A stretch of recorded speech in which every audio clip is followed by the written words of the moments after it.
What if everything you thought you knew about Jesus was just the tip of the iceberg?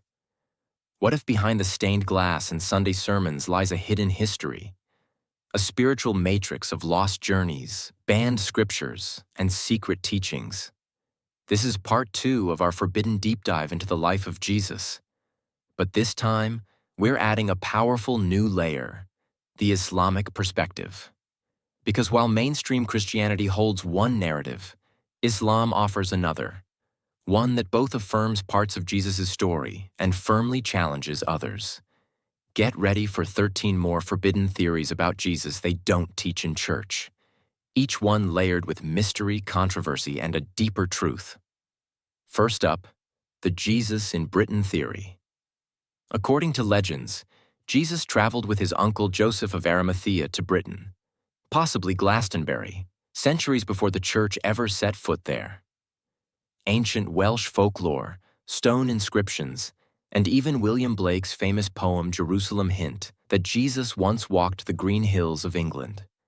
Islam doesn't directly confirm or deny this idea.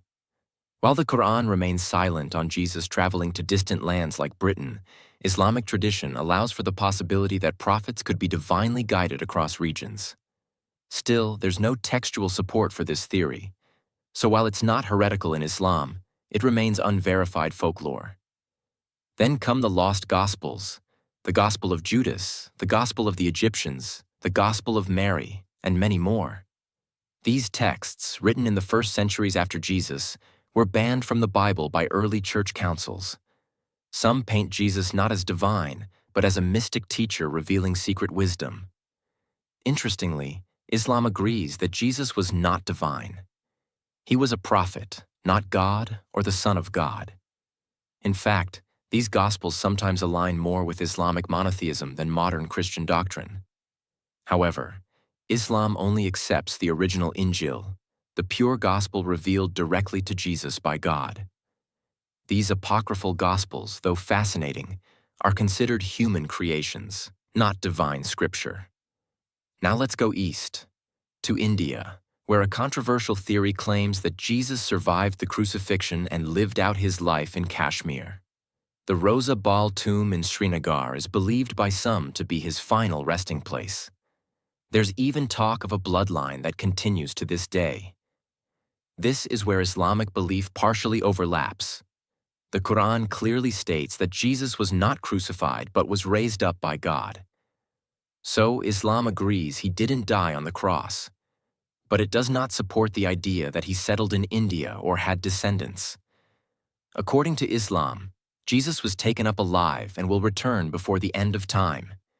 His mission unfinished, not retired in the Himalayas. Some theorists claim Jesus studied at the mystery schools of Egypt, places like the Temple of Thoth, learning Hermetic wisdom and sacred geometry. Was Jesus trained in the same occult schools as Pythagoras and Plato? While Islam recognizes Egypt as a land of great prophetic history, from Moses to Joseph, it firmly rejects the idea that Jesus engaged in esoteric or occult rituals.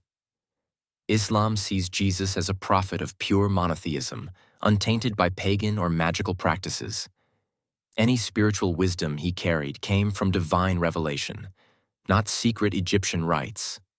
Now let's go psychedelic. Some suggest that Jesus' miracles were fueled by entheogens, psychoactive plants or mushrooms used to access divine realms.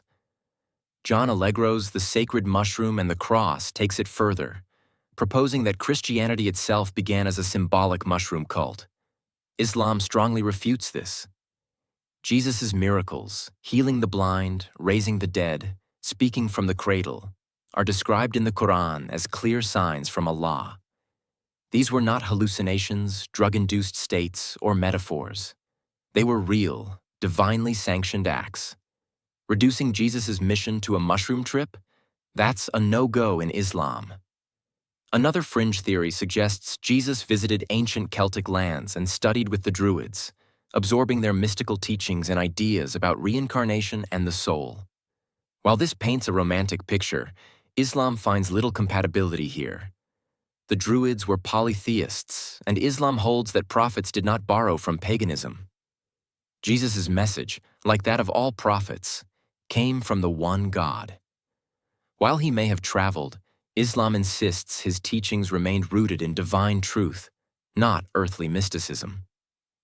Even wilder, some claim Jesus was a reincarnated avatar, a soul that returned to Earth after living previous lives as Krishna or Buddha.